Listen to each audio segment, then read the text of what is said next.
Hello to you and happy Friday. I'm Fox 26 meteorologist Ramisha Shade. Weekend right around the corner, and guess what? The end of the 2024 hurricane season, at least for the Atlantic Basin, right around the corner as well. Just 8 days left. We just about made it through another hurricane season. However, we did get hit by one hurricane in Houston. That was Beryl back on July 8th.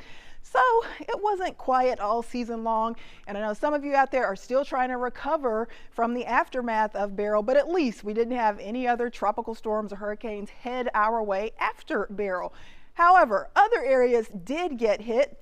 It has certainly been an above normal season. Of course, the 2024 season was forecast to be above normal, and that's exactly how it has panned out. Main reasons that we were expecting an above average hurricane season, well, we had super warm sea surface temps or water temps out there in the Gulf of Mexico, in the Caribbean, in the Atlantic Ocean. In fact, close to record warmth out there for parts of the Atlantic Basin. Also, we were in an El Nino pattern and expect it to switch to a La Nina pattern. That usually means less wind shear in the upper levels, and usually that leads to a better shot for hurricanes and tropical storms. So we definitely expected an above average season.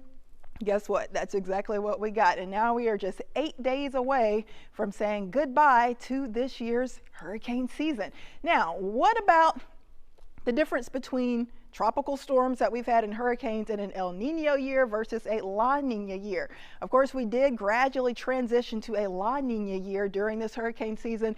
So as you can see, there's usually a better shot for tropical storms and hurricanes when you're in the La Nina pattern versus El Nino. As we check out our tropical activity since 1950, about 254 tropical storms for El Nino years versus 369 in a La Nina year. And then we've had 99 hurricanes on average when we've been in an El Nino pattern versus 158 hurricanes in a La Nina pattern. So we did gradually transition at least to a weak La Nina pattern towards the middle and end of hurricane season. And that helped us to once again have an above average season. But like I said, the main reason, water temperatures out there have been super warm just about all season long. So that helped to produce many of these tropical systems that you see here. 18, in fact, named storms, starting off with Alberto in the beginning of the season, going all the way down to Tropical Storm Sarah, and you see several hurricanes in between. In fact, 18 named storms, 11 of those became hurricanes and 5 became major hurricanes, including Beryl. Of course, after that, we had Helene, then Kirk, Milton, and Raphael, which did make it up to a Category 3. Of course, a major hurricane is anything from Category 3 or higher. So that would be Category 3, 4, or 5. So now things have finally calmed down. That is the good news, but we do still have at least a teeny tiny chance we could have a little bit of tropical action before the season is over with. I doubt it would be anywhere near Houston, but of course we'll keep a close eye on the Western Caribbean to see if we can get a Tony, a Valerie, or a William to develop out there. Hopefully we don't get that. We've already had enough. On average, we normally have 14 named storms, 7 hurricanes, and 3 major hurricanes. But like I said, it's already been an above normal season. We've had 18 named storms, 11 hurricanes, 5 major hurricanes, and that is right in that range that was predicted early in the season by the NOAA forecasters. Also, we did have reports and updates throughout the season from the Colorado State University forecasters, also predicting an above average season. Don't think we quite got to the number of named storms that they were forecasting, but we were still above average. So it is good to see this site. In fact, over the next few days, National Hurricane Center thinking no tropical activity expected for the next few days. So that should get us through the weekend into early next week.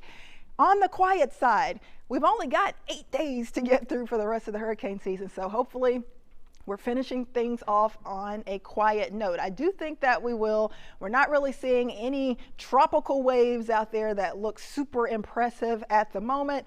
And the good news in the Gulf of Mexico, especially Check it out. Water temperatures are finally starting to cool off some. So notice in the northern Gulf, especially the north central and northeastern Gulf of Mexico, water temps now down from like the middle 80s to the low to middle 60s. Remember those stronger cold fronts that we've had to deal with in recent weeks? Well, once they leave here, they push out into the Gulf of Mexico and they cool that water off as well. So water temperatures definitely cooling down. We do have some warmer water for the central and southern portions of the Gulf, but even there, notice the 80s have been erased. Water temps farther south into the Gulf in the middle to upper 70s.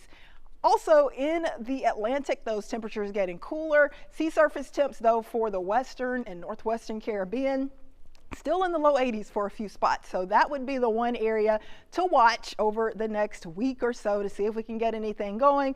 But right now, the chance is very, very small. And the chance of anything coming to Houston, close to 0%. So we're not worried about that. Finally, those stronger fronts are cooling things off out there in the Gulf, and we are looking pretty good. However, as far as that very small chance for development, I think if we got anything, the best chance will be the Western Caribbean.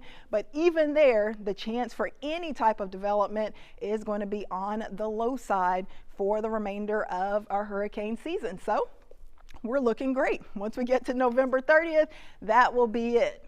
We've had times throughout the hurricane season where we kind of had a lull in the action. Then we had very busy spurts.